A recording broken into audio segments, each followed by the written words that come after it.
अब हमारे दिल में है, देखना है जोर कितना बाजुए कातिल में है। मेरे प्यारे साथियों, सभी को स्वतंत्रता आज़ादी के पर्व की बहुत बहुत शुभकामनाएं। मैं अपनी बात को शुरुआत करती हूँ 1931 के मार्च की उस एक रात की बात के साथ, जब मात्र 30 साल का एक जवान स्वतंत्रता सेनानी, जिसको अंग्रेज पकड़कर जेल ले जाते हैं और उस स्वतंत्रता सेनानी को मौत की सजा सुना देते हैं। कसूर केवल इतना था कि भारत को आज़ाद करवाना था और अंग्रेज भारत को कभी भी आज़ाद होता हुआ नहीं देखना चाहते थे। जब इस 23 साल के नौजवान स्वतंत्रता सेनानी को आज़ादी के लिए, अपने देश के लिए लड़ने के जुर्म में अंग्रेज फांसी की सज़ा सुना देते हैं, तो फांसी के कुछ समय पहले इस युवक की मां मिलने के लिए जेल में आती है। मार्च 1931 की वो काली रात, उस रात का चारों ओर का अंधेरा जरूरत से कुछ ज़्यादा ही गहरा काला था और उस रात में रोज की तुलना में बहुत ज़्यादा सन्नाटा था। लेकिन इस सन्नाटे के बीच जेल के भीतर एक माँ और उसके बेटे के बीच वो आखिरी बातचीत हो रही थी, वो आखिरी मुलाकात हो रही थी जो हिंदुस्तान के आने वाले दिनों में तूफान ला देने वाली थी। और ये बातचीत सिर्फ शब्दों का आदान प्रदान नहीं था, बल्कि एक माँ की ममता, साहस और एक जवान बेटे के बलिदान के संकल्प की कहानी थी। माँ की आंखों में आंसू थे, लेकिन उनका हृदय अपने बेटे के साहस पर गर्व कर रहा था। जेलर ने माँ को अंदर बुलाया और उन्हें उस कोठरी की तरफ लेकर के गया जहाँ पर इस स्वतंत्रता सेनानी को रखा गया था। ये स्वतंत्रता सेनानी अपनी माता जी को देख करके अपनी जगह खड़ा हो जाता है। इस स्वतंत्रता सेनानी के चेहरे पर एक हल्की सी मुस्कान आई अपनी माँ को देख करके, जिससे इनकी माँ के दिल को थोड़ा सा सुकून मिलता है। माँ को पता है कि बेटे को फांसी होना निश्चित है और बेटे को भी ये पता है कि माँ को पता है मुझे फांसी होना निश्चित है। बेटा मुस्कुराते हुए कहता है, माँ आप आई, मुझे पता था आप आएंगी। माँ आंसू भरी आंखों के साथ कहती है, बेटा तुम्हारे बिना ये दुनिया कैसी रहेगी, मैं तुम्हें हर पल याद करूंगी। बेटा कहता है, माँ मुझे पता है मेरा ये निर्णय आपके लिए कितना कठिन है, लेकिन मैंने हमेशा देश के लिए जीने और मरने की कसम खाई है और आज वही दिन है। माँ अपने आंसू पोंछते हुए कहती है, बेटा कोई भी माँ बाप अपने बेटे को अपने आंखों के सामने खोता हुआ नहीं देखना चाहते, पर तुम्हारा उद्देश्य बहुत बड़ा है, मुझे तुम पर गर्व है। तुमने जो किया ना वो बहुत कम लोग कर पाते हैं। लेकिन एक माँ का दिल उसके बेटे के बिना कैसा रहेगा। तुम्हारे जाने के बाद मैं तुम्हारी यादों को तो जिंदा रख लूंगी, पर क्योंकि एक माँ के लिए उसका बेटा ही सब कुछ है, कैसे मैं इन हाथों से तेरे इस शरीर को उठाऊंगी जिन हाथों से मैंने बालपन में तुझे खाना खिलाया था।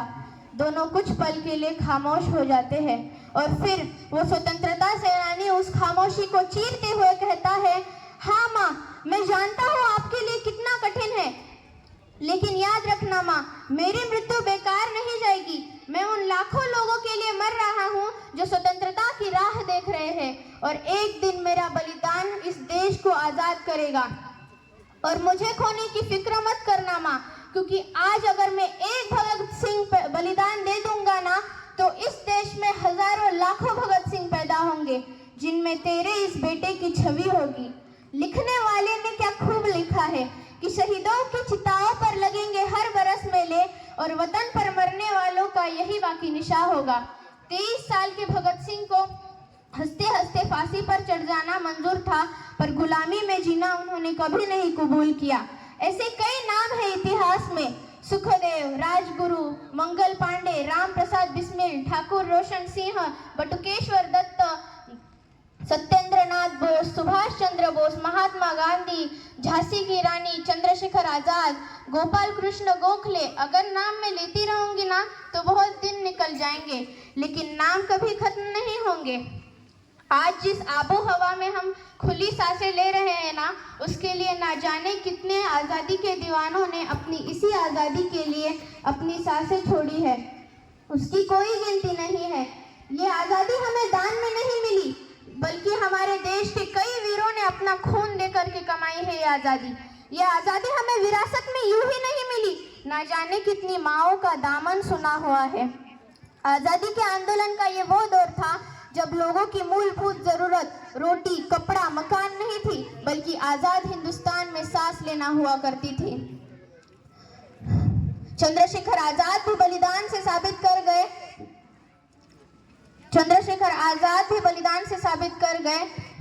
चंद्रशेखर आजाद जिन्होंने आजीवन अंग्रेजों का गुलाम नहीं बनने का प्रण ले रखा था, अंग्रेजों की लड़ाई में जब ये लगा उनको कि गोलियां खत्म होने वाली है, तो आखिरी गोली को अपने सर से लगाना स्वीकार किया, लेकिन अंग्रेजों के सामने सरेंडर करना उन्होंने कभी नहीं कबूल किया। लाला लाजपत राय ने भी कहा था कि भले ही मेरे जिस्म पर कितनी ही लाठियों की चोट क्यों ना पड़ जाए, लेकिन एक वक्त वो भी आएगा जब मेरे शरीर पर पड़ी एक एक लाठी अंग्रेजों के ताबूत में एक एक कील का काम करेगी। ये वो दौर था जब सुभाष चंद्र बोस ने कहा था कि अगर हमें हमारे देश में स्वतंत्रता को जगाना है तो हमें तो मरना ही होगा। ये वो दौर था जिसमें झांसी की रानी लक्ष्मीबाई, जिन्होंने अपनी तलवार का अंग्रेजों की बंदूक के साथ क्या बखूबी से सामना किया और लड़ते लड़ते अपनी शहादत को स्वीकार किया। भगत सिंह जी ने भी कहा है कि लड़ाई बंदूक की गोलियों के दम पे नहीं, बल्कि हमारे अंदर के साहस की बुनियाद पे जीती जाती है। महात्मा गांधी जी ने कहा है कि या तो करो या फिर मरो, या तो आज है या फिर कभी नहीं। उन गांधी जी ने हमें ये भी बताया है कि सुभाष चंद्र बोस जी ने भी बताया है कि अगर हमें हमारे राष्ट्र को जिंदा रखना है तो हमारे दिल में सिर्फ एक ही इच्छा होनी चाहिए, और वो इच्छा होनी चाहिए बलिदान की। आज़ादी के लिए लड़ी गई लड़ाई का ये वो दौर था जिसमें बच्चे बच्चे के हाथ में आज़ादी के बिगुल हुआ करते थे, और आज का ये वो दौर है जिसमें बच्चे बच्चे के हाथ में इंस्टाग्राम की रील्स हुआ करती है। ये वक्त भ्रष्टाचार और नैतिक गिरावट से न्याय और ईमानदारी की ओर बढ़ने का है। ये वक्त है हमारी स्वास्थ्य सेवाओं को बेहतर बनाने का। ये वक्त है जंगलों की कटाई को रोकने का, जन जन के जीवन को इस तरह काबिल बनाने का। अगर हर कोई देश के विकास में अपना सहयोग दे सके, और ये हर एक नागरिक की जवाबदारी है, ये हर एक माता पिता की जवाबदारी है कि वो अपने बच्चों को वो देश प्रेम का पाठ बनाए जो आज़ादी से पहले घर घर में बच्चों को सूखी रोटियों के साथ सिखाया जाता था, सूखी रोटियों के साथ परोसा जाता था। आज जरूरत है हमें हमारे देश के हर एक वर्ग को, हर एक समाज को एक होने की, और उस हिंदुस्तान का निर्माण कर हमारे उस हिंदुस्तान को उस लेवल तक ले जाने की जहां पर उसका कुछ बिगाड़ पाना तो दूर की बात, उसे छू पाना भी मुश्किल हो।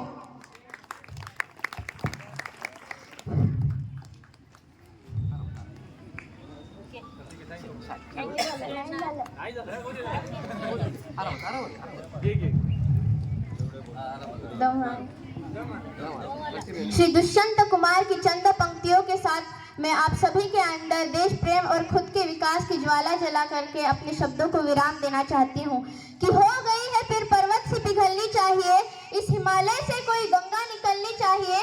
आज ये दीवार पर्दों की तरह हिलने लगी, शर्त लेकिन थी कि ये बुनियाद हिलनी चाहिए। हर सड़क पर, हर गली में, हर नगर और हर गांव में हाथ लहराते हुए हर लाश चलनी चाहिए।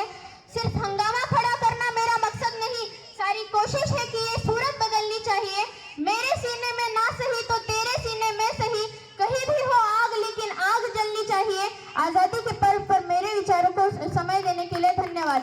वीरों की शहादत को याद रखिए। आप जो कुछ भी कर रहे हैं ना, उसमें पूरी जी जान झोंक दीजिए और अपने मेहनत के दम पर देश में अपना ही नहीं बल्कि दुनिया में देश का नाम रोशन करके दिखाइए। जय हिंद, वंदे मातरम। धन्यवाद।